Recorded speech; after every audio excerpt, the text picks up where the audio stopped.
Om Swastiastu pemirsa Bali TV dimanapun Anda berada, kembali saya Winata menjumpai Anda ya seperti biasa dalam Bali Postok. Nah kali ini sedikit istimewa karena saya akan mewawancarai Bendesa Agung Majelis Desa Adat Provinsi Bali, Ide Pengisir Agung Putra Sukahat, berkaitan dengan 3 tahun kepemimpinan Bapak Koster, Gubernur Koster dan Bapak Wagub Cok Aceh yang seperti kita ketahui bersama tanggal 5 September yang lalu, tepat 3 tahun. Tentu menarik untuk kita ulas bagaimana tanggapan dari komponen masyarakat berkaitan dengan 3 tahun kepemimpinan. Kira-kira 2 tahun ke depan akan melakukan apa? Tentu ada masukan, ada apresiasi, tentu juga kritikan perlu disampaikan kepada beliau. Kita sapa dulu narasumber kita, Bendesa Agung. Om Swastiastu, Tatu, Haji. Om Swastiastu, Pak Winata, pemirsa Bali TV, dimanapun berada, Om Swastiastu. Kenapa gak terus ya, kena Ratu nggih? Rados, nah. Ya Ratu 3 tahun niki sampun kepemimpinan Bapak Gubernur Koster sareng Pak Wagub Cok Aceh nggih. Sebagai Bendesa Agung Majelis Desa Adat Provinsi Bali, punapi tanggapan Ratu terhadap 3 tahun masa kepemimpinan yang sudah dikerjakan oleh Pak Koster dan Pak Cok Aceh? Terus. Baik Pak Winata. Jadi sebelum Ratu memberikan penilaian kinerja Pak Wayan Koster sebagai Gubernur Bali bersama Pak Cok Sukawati, Cok Aceh, Wagub Bali, ya perkenalkan Ratu dulu menjelaskan bahwa Ratu ini ya baik sebagai Bendesa Agung, sebagai Ketua FKUB maupun Bali maupun nasional, dan sebagai Pengelisir Agung Semetonan, Ratu ini adalah orang yang sangat independen. Ya, tidak mempunyai kepentingan politik apapun dan tidak mempunyai keinginan untuk menjabat apapun, apalagi struktural, ya. Jabatan-jabatan kenegaraan seperti itu tidak. Ya, mencalonkan diri jadi ini jadi itu tidak ada. Ya, Ratu hanya mau ngayah apabila diperlukan saja, dibutuhkan oleh masyarakat, tidak karena Ratu mencalonkan diri. Ngayah di bidang agama, budaya dan adat. Ya, untuk apa? Kepentingan Ratu satu, Bali dan Aceh dan Negara Kesatuan Republik Indonesia yang berdasarkan Pancasila Bhinneka Tunggal Ika ini semakin jaya. Nah, itu saja. Nah, dari sini Ratu akan sekarang menilai ya bagaimana Pak Wayan Koster ya, sebagai Gubernur Bali bersama Cok Oke Sukawati, Cok Aceh sebagai Wagub, ya sudah tentu dibantu oleh DPRD Bali, ya dibantu oleh semua Forkompinda Bali, ya dibantu oleh Majelis Desa Adat Provinsi Bali, Majelis-majelis Desa Adat Kabupaten, Kota, Kecamatan, dibantu oleh desa-desa adat, dibantu juga oleh Bupati dan Wali Kota, ya tokoh-tokoh agama semuanya. Ya, dan ya masyarakat Bali lah juga mendukung Pak Wayan Koster dan Pak Cok Oke Sukawati. Dari kemudian pemikiran, pemaparan, dan kinerja apa yang telah dikerjakan ini oleh Pak Wayan Koster, kemudian bersama Cok Oke Sukawati dibantu dengan jajarannya juga. Nah, Ratu bisa menilai bahwa selama 3 tahun ini dari 5 September 2018 sampai 5 September kemarin Ratu hadir di Jaya Sabe memperingati 2021 ini bukan saja baik bagi Ratu sebagai Bendesa Agung, sebagai Ketua FKUB, tetapi sangat baik. Sangat baik. Ya, mengapa demikian? Kalau sudah sangat baik, Ratu ini sebenarnya ya cukup cerdas juga, ya cukup juga bisa memanage juga. Sering Ratu menjadi ketua-ketua organisasi, memimpin. Tetapi Ratu sering membayangkan Kalau Ratu jadi gubernur, kayaknya tidak mungkin bisa seperti Pak Wayan Koster. Oke. Ya, seperti itu aja. Makanya Ratu, wah, Sudah luar ini biasa. memang apa namanya sesuatu yang di luar dugaan Ratu terhadap Pak Wayan Koster. Oke. Ya, namanya beyond thinking. Nah, tidak pernah terbayangkan akan seperti ini jadinya. Nah, bayangkan, Oke. ya, ada 40, kalau tidak salah ini ya, Oke. 40 Nah, ada banyak perda. peraturan dalam 3 tahun ini. Iya, iya. Ya, peraturan daerah Hmm. dan kemudian peraturan gubernur. Oke. Ya, semuanya strategis itu peraturan-peraturan. Semuanya strategis. Ya. Kemudian juga ada perda-perda yang belum selesai. Masih ada. Dan kemudian juga ada peraturan gubernur yang sedang digarap. Nah, kemudian juga pembangunan ini monumental. Infrastruktur. Pembangunan infrastruktur ini monumental. Ya, sudah tentu satu ini karena sebagai bendesa agung ini, ya kan, Ratu yang paling Ratu ingat paling monumental semuanya itu adalah ya ini seluruh desa adat, krama adat begitu, majelis gitu, setiap melihat gedung Provinsi Bali, Majelis Desa Adat Provinsi Bali yang megah begitu, lantai 3, dan juga melihat gedung MDA Kabupaten Kota yang semuanya sudah diplaspas dan diresmikan, kecuali Klungkung saja yang belum selesai. Itu pasti kita akan ingat selalu sampai kapanpun itu nanti, ingat Pak Wayan Koster. Jadi monumental. Ya, karena selama ini dari dulu sudah sangat lama diidam-idamkan sebagai gedung MDA ini enggak ya? Begini. Dan belum dibangun sampai sekarang, baru dibangun sekarang itu. Begini, Ratu aja berpikir begini saja. Kalau bukan Pak Wayan Koster yang jadi gubernur gitu, rasanya bulu mata jadi putih pun belum tentu ada gedung MDA. Gedung MDA masih ngempil di situ di dinas kebudayaan. Ya, Cumati seperti itu. Nah itu. Kemudian begitu melihat Perda nomor 4 2019 tentang desa adat, wah itu lagi komplit bagus, iya kan? Ya bagus sekali. Itu juga akan ingat, oh ini Pak Wayan Koster.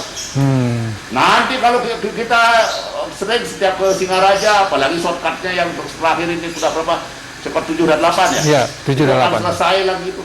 Setiap lewat enak ke Singaraja, bolak-balik ke Denpasar, akan ingat Pak Wayan Koster. Begitu kita kemudian melihat ya ada tanggil ke Besakih, nanti kalau sudah penataan perlindungan kawasan suci Besakih itu sudah selesai juga. Ya, itu pasti akan ingat semua umat Hindu yang itu, oh ini Pak Wayan Koster. Begitu melihat segitiga emas Labuan itu, Nusa Ceningan, Lembongan, dan kemudian Sanur ya? Sanur, ingat Pak Wayan Koster. Begitu nanti selesai, apalagi ini pusat kebudayaan Bali yang di Gunakse, yang di Tukat Undo itu. Nah, itu biayanya lumayan tuh. Kalau nggak salah 2,5 triliun. Iya kan? Betul. Ya, itu ingat Pak Wayan Koster. Nanti ada tol lagi. Nyambung dari tol itu, dari tol Gilimanuk sampai Denpasar gitu misalnya gitu. Ingat Pak Wayan Koster. Bahkan juga nanti pelabuhan bandar udara nanti juga terjadi itu. Ingat juga Pak Wayan Koster. Monumental. Spektakuler. Baik. Nah, itu. Jadi sudah banyak prestasi yang Ratu, kalau ya walaupun kemarin sudah disampaikan juga oleh Pak Gubernur Pak Wayan Koster terkait dengan kritikan yang begitu banyak ya, karena bahkan caci maki, fitnah. Ya beliau sudah memahami juga. Tapi Ratu melihatnya seperti apa ini Ratu? Kenapa masyarakat bersikap seperti itu? Ada beberapa lah yang seperti ini. Kenapa Ratu menanggapi kritikan, caci maki, fitnah dari masyarakat ini? Kenapa Ratu terhadap? Ya ini begini ya.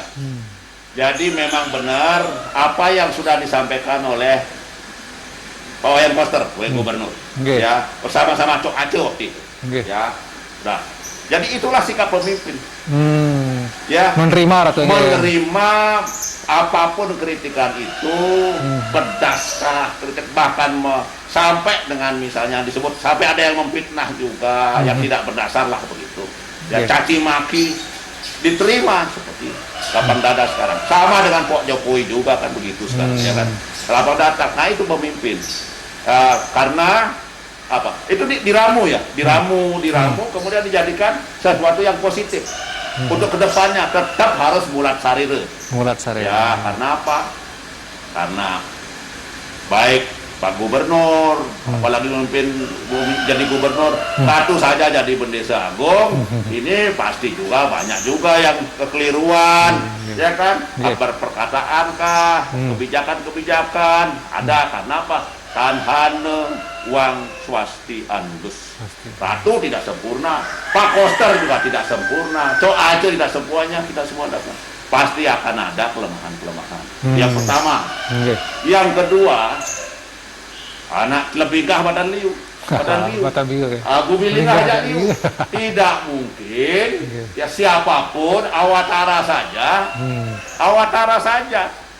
Betara Wisnu yang turun ke dunia itu Mang Janme akan punya musuh, akan ada yang mencaci maki, ya kan? Ada yang fitnah, ada yang akan membunuh bahkan begitu. Ada. Nabi-nabi juga banyak musuh, ya kan? Ada saja. Nah, ada mungkin mengharapkan kita bisa memuaskan semua orang. Tidak mungkin, apalagi orang-orang yang memang ya mungkin ada kepentingannya macam-macam ya. Nggak mungkin. Nah, oleh karena itu coba Ratu sekarang melihat ya, mari kita, kalau Ratu itu terbuka saja. 3 tahun ini, 3 tahun tahunnya memang 3 tahun, tapi jangan lupa sudah diganggu hebat oleh pandemi hampir 2 tahun. Betul. Ya kan, sudah 1,5 tahun lebih kan pandemi. Ini kan sebenarnya efektif kerjanya itu kan 1 tahun sekian. Ya, ini sudah mencapai seperti itu.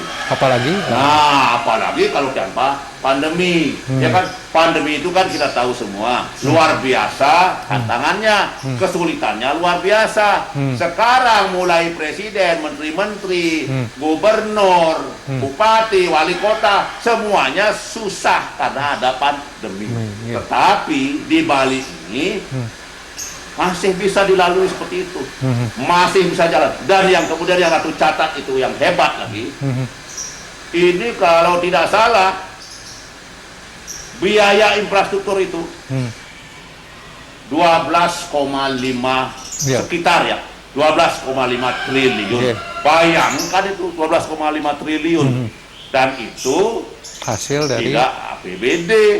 12,5 triliun itu dari APBN, hasil dari Kementerian PU dan dari kementerian yang lain. Ini apa artinya?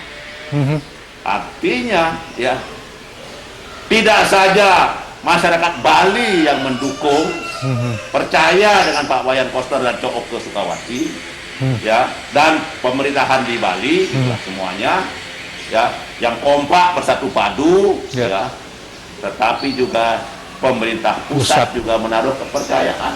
Kalau tidak menaruh kepercayaan, bagaimana menggelontorkan dana dan dalam pandemi ini tetap jalan sekitar 12,5 triliun. Ini kepiawaian, ini kehebatan komunikasi satu, dan juga relasi ke pusat.